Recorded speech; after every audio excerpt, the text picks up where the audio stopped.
This is our client, Anthony. He has a piece of land in Shah Alam, and it is located at a sloping site. He wants to build a 3-story bungalow. He is open to any interior design style, and his only request is for an integrated swimming pool. As the bungalow has to be built on a steep site, an environmental impact assessment consultant has to be involved to reduce the potential environmental damages to the site. So, Anthony goes to look for an architect. For the project to start, there needs to be a team of consultants involved, with the architect as the team leader. So, who are the people involved? Architect. As an architect, his role is to be the leader of the entire project. He is also the grand designer who creates the form or body of the house, following the specifications from the client. Throughout the design process, he has to make sure the building complies with the regulatory and technical requirements, while also considering the different materials, functionality, aesthetics, and the environmental impact it has. He also works with the others to translate the master blueprints into a physical building. Quantity surveyor. Essentially, the quantity surveyor is in charge of monetary issues. He manages the costs of a building project from the initial calculations to the final figures. The quantity surveyor is also in charge of preparing the tenders and contracts and ensuring that everything meets the required standards and quality. Civil and structural engineer. A civil and structural engineer has to have knowledge on geotechnical and geological investigations, while also being a structure specialist. He has to have deep knowledge of different types of materials and their sustainability. He is also in charge of making sure the building has a stable foundation. During construction periods, the civil and structural engineer also conducts on-site inspections and testings. Mechanical and electrical engineer. He is the one who connects the veins injecting the life force that bring a building to life. In a project, he only focuses on 4 main considerations, which are telecommunication, electricity, water, and sewage. He takes a huge responsibility to make sure the use of energy and water is efficient for the indoor living. As Malaysia is a tropical country and has constant hot weather, ventilation air conditioning system is a very important element for the building. He needs to prepare specific ventilation and air conditioning systems to maintain a comfortable environment. Town planner. A town planner is in charge of making a town economically efficient and environmentally friendly. He also understands population trends and also has knowledge on any issues regarding on the land use. Land surveyor. It is the land surveyor's job to carry out physical surveys of the land before the start of a project and to make sure the project site is within boundaries. He then prepares a highly detailed layered map of the results of a survey. He is also in charge of preparing plans for submission and land and strata titles. Any new surveys filed are recorded in public repositories. Landscape architect. Landscape architect is someone who educated in the field of landscape architecture. Landscape architect design, analyze, plan, manage, and nurture outdoor land area for outdoor open spaces. They coordinate the arrangement of existing and proposed land features and structures. They also plan the location of buildings, roads, walkways, flowers, shrubs, and trees within these environments. Landscape architects select appropriate materials for use in landscape designs, taking consideration of soil, climate, local pests, etc. During a project, landscape architects cooperate with other professionals such as architects, surveyors, town planners, and civil engineers. Essentially, they combine artistic skills with the knowledge of human activity and the natural environment to protect and conserve the environment. Interior designer. The interior designer's job is to create living and working spaces that meets the needs of the client. He has to work with the designs of various architectural elements within the void from windows, doors, walls, finishes, lightings, and other furnitures. Ultimately, he is to make spaces more functional, practical, and aesthetically pleasing to the occupant. Environmental Impact Assessment Consultant, or EIA. The EIA's job is to identify, predict, evaluate, and communicate possible impacts of the project on the environment to the other consultants.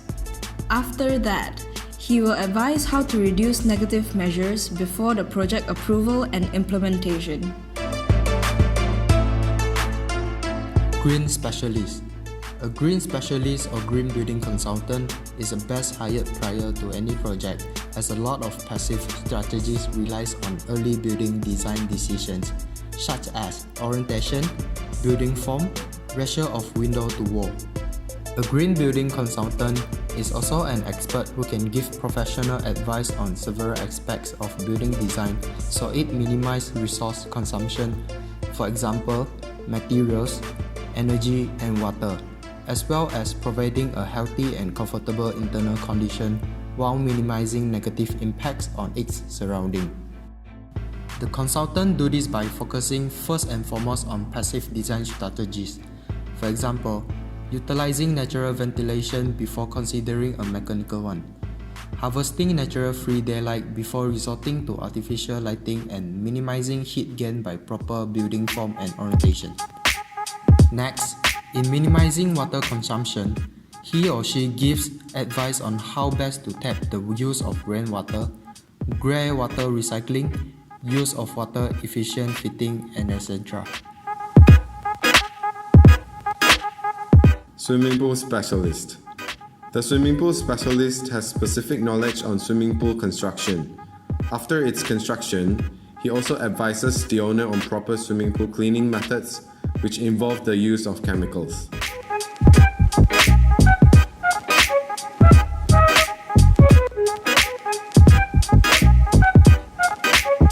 To start the building of the bungalow, we need to go through the 5 phases. The construction process begins with the schematic design phase. It starts with the architect, where he listens to Anthony's vision of what he wants the bungalow to look like. After recording his requirements for the bungalow, the architect now has a brief for the bungalow and makes a checklist accordingly. The architect and Anthony now sign an agreement based on the Letter of Agreement (LOA) and Scale of Minimum Fees (SOMF). Now, the architect needs to form his team of consultants for this project. The architect contacts the town planner, land surveyor, and environmental impact assessment consultant. For the town planner, he received information about Anthony's bungalow and land and has to conduct zoning search to make sure the land is within boundaries and suitable for surrounding community. After making sure everything is suitable, he then prepares the development proposal plan to obtain planning permission from the planning department (MBSA) before the development project can be carried out. For the land surveyor, he has to gather any available copies of surveys of Anthony's land. From these documents, the land surveyor is able to study the history of the site and determine if a building has been built there before. He conducts physical surveys of the land and has to prepare a highly detailed layered map of the results and set the boundary, so that the architect can ask for a building permit from the building department. The land surveyor also works closely with the town planners so that they can consult each other on matters relating to the land.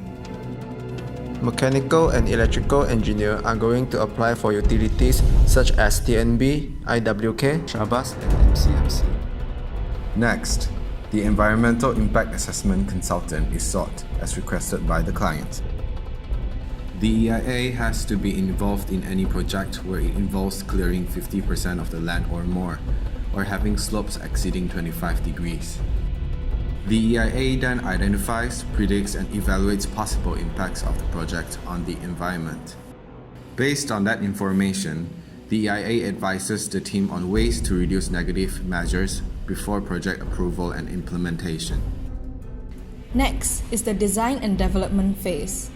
In this phase, the architect has to go to the MBSA planning department to ensure that the piece of land is suitable for building a bungalow. After approval, he conducts a site visit. Following the boundaries and slopey nature of the land, the architect starts a draft drawing and later on a draft model. The designs made by the architect includes the integration of a swimming pool and the 3-story condition. During this design process, the architect is required to seek consultation from the mechanical and electrical engineer, civil and structural engineer, swimming pool specialist, landscape architect, interior designer, and quantity surveyor for their individual specialties. For the mechanical and electrical engineer, he is in charge of producing drawing plans that focus on telecommunication, electricity, water, and sewage based on the architect's drawing. These plans will be later on combined to become parts of the construction drawings. The civil and structural engineer will prepare civil and structural drawings, which are informed by architectural drawings. Specifically for this project, he also needs to complete a design and detailing of a retaining wall required for the steep side. Next, there's the swimming pool specialist. With his specific knowledge for swimming pool construction, he will go through the architect's swimming pool designs to make sure they fulfill the requirements in terms of depth, setback, types of tiles, etc. He, along with the civil and structural engineer, will also check to make sure the depth and the volume of the swimming pool is able to hold without compromising the surrounding soil. The landscape architect will design the land surrounding the bungalow and identify areas of hard and soft landscaping, links, circulation, and suggest future staging of works.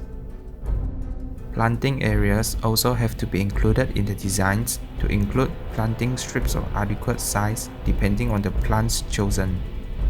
The location and depth of the utilities also have an impact on the final landscape plan, so it is important for him to work with the mechanical and electrical engineer.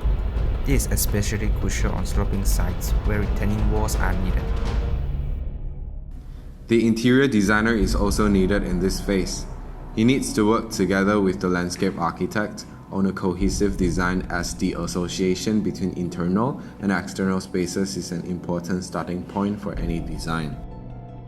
As for the interior designer, he has to deal with the large dining and pantry space facing the swimming pool. There are also 1 master bedroom, 4 bedrooms, and 1 entertainment room that he needs to consider. He also has to take extra care of the coordination of his interior designs with the exteriors, as the bungalow has many large glass panel windows exposing the inside of the house. For the quantity surveyor, his job is to constantly update the preliminary estimates of construction costs and submit them to Anthony for his approval.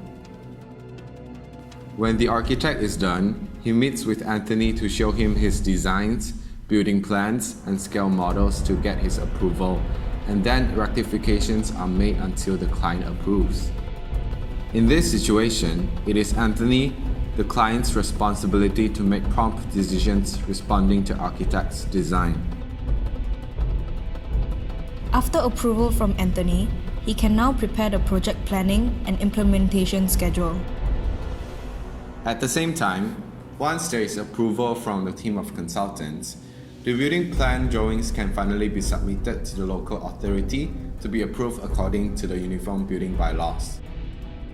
Approval needed by local authorities include JKR for road and drainage, TMB for electrical wiring, Telecom for telecommunication wiring, Shabas for water, Bomba for circulation, the IWK for green water, and IKRAM for conditions relating to the sloping site.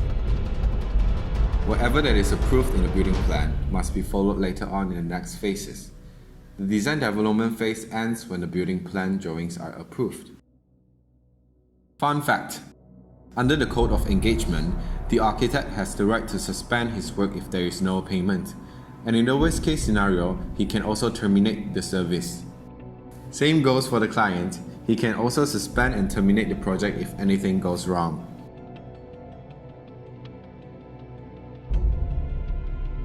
Once the building plans are approved, the architect starts to produce the tender drawings and construction drawings to make sure there are no misinterpretations.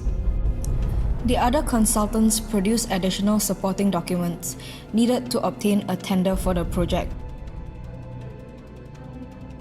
As for the green specialist, his job in this phase is to apply for the Green Building Index (GBI) and to guide the project towards a certified GBI rating. He has to submit the list of materials and plans for conserving energy and financial incentives according to the architects and engineers' designs. Once these lists are submitted, the GBI facilitator is to approve and monitor the construction process to make sure everything is progressing accordingly. In order to get the Green Building Index rating, the points have to be 50 to 65 to get the certified rating, 66 to 75 points to get the silver rating, 76 to 85 points to get the gold rating, and lastly 86 and above to get platinum rating. The GBI facilitator will also assess and give the final score for the bungalow to be GBI certified. Mechanical and electrical engineer will also calculate their own bill of quantity and combine with the quantity surveyor's BQ to have a complete bill of quantity. With all the documents, the quantity surveyor can now produce the bill of quantities based on the design by other consultants. The quantity surveyor also advises Anthony, the client, on the procurement, tendering, and contractual procedures. When the bill of quantities is completed, the calling of tenders can be conducted. A contractor is responsible for the construction procedure of the project according to the contract document. Contractor has full control of all operation on site. Besides this, contractor also have to provide sufficient resources like labours, materials, equipment like tools and cranes for the construction of the project. Contractor can appoint subcontractor to perform a specific task. It is the job of the architect and quantity surveyor to evaluate the tender through tender reports and recommend the most suitable contractor to the client. Once a suitable tender is found, the contract will be awarded to the tenderer. The architect is then in charge of administering the building contract between the client and the contractor. It is very important for the architect to be impartial in any dispute between the client and the contractor.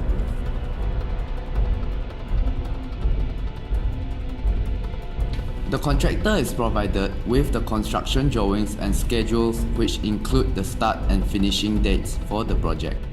The contractor will then develop a safety and health manual to maintain the safeguard of the public and employees. Protective hoarding has to be built around the construction site to protect the public from any possible dangers and also to prevent anyone from trespassing into the site. For the whole period of the construction process, the contractor is responsible for providing all the material, labor, equipment like tools and cranes, and service necessities. Before the construction can begin, the setback line and the setting out of the bungalow has to be done according to the information provided by the land surveyor. Now that the area of construction has been established, the first step is to excavate the steep side and build the retaining wall. Next, the foundation of the bungalow is set. Once the foundation is completed, vertical columns are erected and horizontal beams connect these columns. Then, slabs are formed on the top of the columns and beams. All these are supervised by the civil and structural engineer. Meanwhile, the soil is also dug for the construction of the swimming pool. The swimming pool specialist supervises the construction of the swimming pool to make sure the proper specifications are met. The bungalow walls are built as per the configuration. This combination of columns, beam slabs, and walls are duplicated for all floors. Once the structure of the building is completed, subcontractors come in where the sanitary and plumbing fixtures, along with the electrical wirings, are installed followed by windows, door frames, marble tiles, and paintwork. The main contractor is to make sure that the subcontractors have the green card in order to enter the site. Next, subcontractors are also responsible for the installation of the metal roof frame and the roof tiles. Any changes that are made outside the building contract will be filed under Variation Order, VO, and the contractor will then make changes through the Architect Instruction, AI, which is certified by the architect. The landscape architect makes sure all the plantings are completed for the exterior of the bungalow. The interior designer makes sure the house is fitted with the correct furnishings and that they are all in proper conditions. During the whole construction period, client consultant meetings, CCM, or technical consultant meetings, TCM, are held between the client, consultants, and the contractor to update the client regarding the construction progress and to resolve any issues regarding the site. Consultants will also carry out periodical site visits to supervise and make sure everything is going according to the building contract. The architect and quantity surveyor are also in charge of assessing that the appropriate amount of work has been done when the contractor makes interim claims. After the construction works are done, the team of consultants have to go through inspections of the completed bungalow to give their final approval. The architect then needs to gather the 21 G-forms, which need to be signed by the team of consultants and the contractor for their respective scope of works. The local authorities also have to inspect the bungalow to certify their portion of G-forms. Once the architect gets certifications for all the G-forms, the architect can finally issue the Certificate of Completion and Compliance (CCC) for a building after being satisfied that the building is fit and safe for the occupancy. After the CCC is approved and received, the architect will also provide certified as-built drawings and submit maintenance manuals together with all warranties to the client. Before the last step, the architect will do last rounds of inspections to identify defects within the liability period. The contractors are responsible to rectify any defects, and once this is done, the architect will issue a Certificate of Making Good Defects (CGMD) to signify all works have been completed. Lastly, the architect will prepare the final account for the contract and issue the final certificate of payment to the contractor.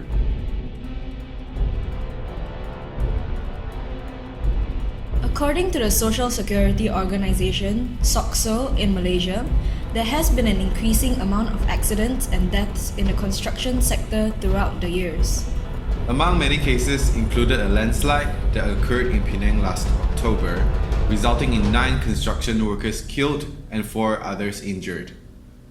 This raises urgency in the need of safety training and in increasing the frequency of checks on construction sites, which should be conducted in efforts to prevent these kind of disasters and ensure the construction sites are in compliance. There is no use in only inspecting the sites once an accident has occurred. Besides site safety, the architect also has to remember his duty of care. When designing the building, the architect should always think of a design that ensures the safety and health of the client. Employers and contractors need to work together in order to prevent workplace hazards. While efficiency may be the focus of the construction of a project, there is no doubt that safety and health always comes first.